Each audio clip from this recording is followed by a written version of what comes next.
Welcome to the SEO.co Search Engine Optimization Podcast. Digital marketing essentials and next level tactics. From offsite and on-site optimization to persuasive selling and everything in between. You'll learn actionable tips on what it takes to outright and outrank your competition. Now, here's your host, Timothy Carter.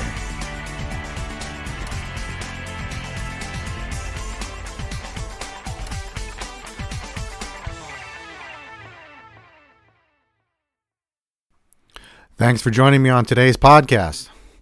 Today's topic, internal links, or the beginning of the definitive guide to internal on-site link building. Really, we all know links are a big part of SEO. They're tracked and followed by the search engine crawlers responsible for creating and maintaining Google's web index, and are also used as an indicator of trustworthiness. PageRank, quote unquote, the name for Google's ranking algorithm internally, determines the credibility of a website in part based on the quality and quantity of links pointing to it. For this reason, building links on external domains has understandably become the most popular and most effective SEO strategy. But these external links aren't the only links that matter in the SEO world. You should also be considering internal links, the hyperlinks in your own web pages, as part of your strategy. Internal links remains one of the most neglected elements of SEO. But with this guide, over the next couple of podcast episodes, you should be able to better understand how internal links work and incorporate them into your existing SEO approach. So, how do internal links work?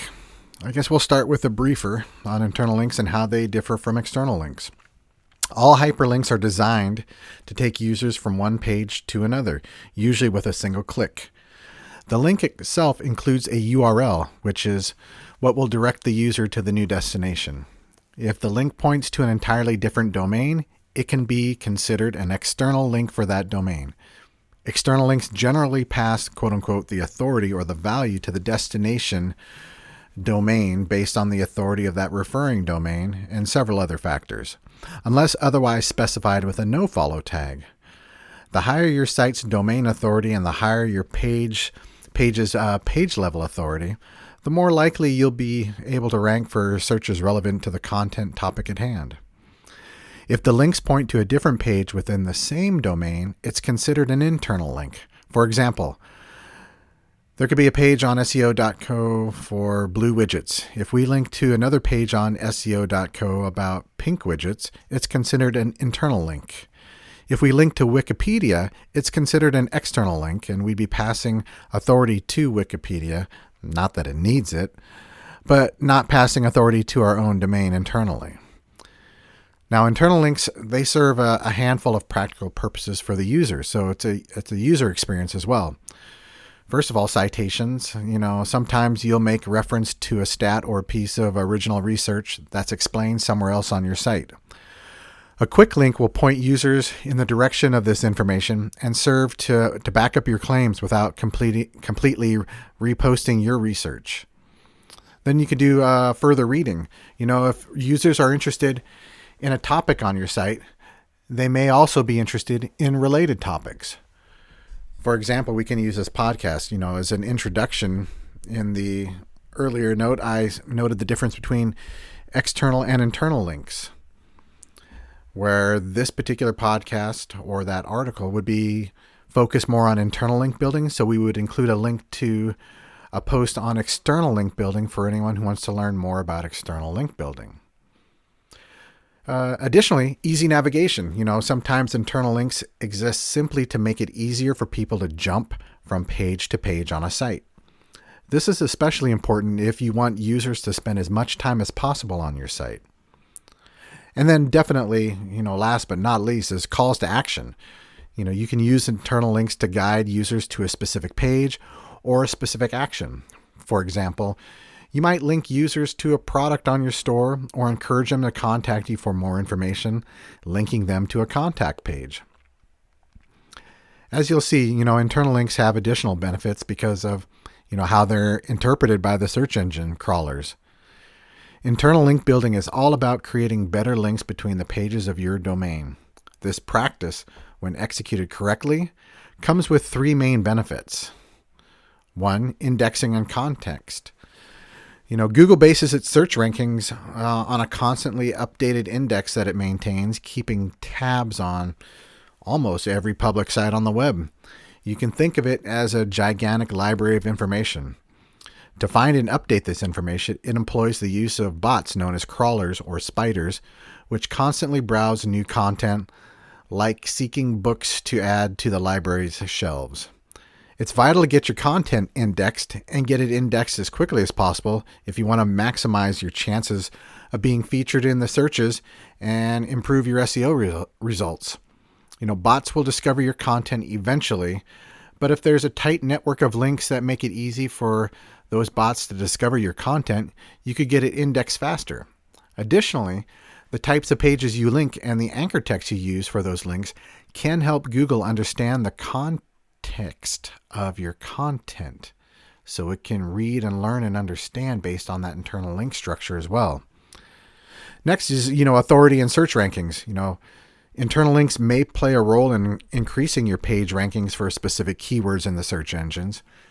It really is easy to get, tunnel vision in SEO, thinking that, link building and external links are the only factors that influence your authority and the search engine rankings. However, there are literally hundreds of ranking factors to consider, and internal links are one of them.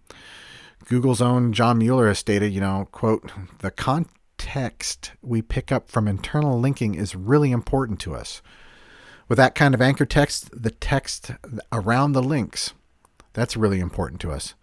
Additionally, Google has stated the number of internal links pointing to a page is a signal to search engines about the relative importance of that page.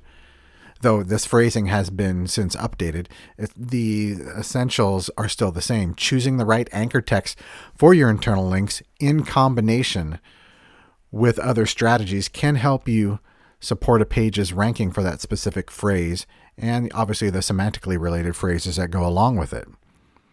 And then last but not least, it's time on page and content discovery and revenue. Internal links, they have a variety of positive influencing effects on your visitor behavior. Internal links, encourage people to spend, more time on your site and reading, complimentary articles that, and discovering new pieces of content as well. So there's a lot of value there. Persuasive internal links can and also increase your conversion rate too, improving your bottom line. They can even improve your reputation, assuming, that they answer, those common user questions and or support, higher quality content in other ways. These are consistently good, regardless of where your traffic is coming from. However, positive indications of quality content like high time spent on page and low bounce rate, it can also support higher search rankings. It's really a multi-pronged, effect with virtually no downsides. And, I could probably go on this particular podcast, but I've been trying to keep them short, between 5 and 10 minutes. So I think I'll wrap that up on today's episode, and we will revisit this in the next episode. So if you found some value from this podcast, please subscribe, like it, and even rate it, leave a comment.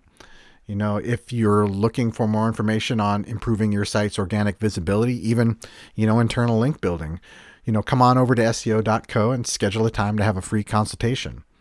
Learn how we can help you scale your ability to outwrite and outrank your competition. Thanks for joining me today. I look forward to having you on board on the next episode. Thank you for joining us on the SEO.co podcast. We appreciate your time. Be sure to rate, review, and subscribe to the show, and visit SEO.co for more resources based on today's topic, as well as access to more podcast episodes to help you improve your site's long-term SEO success.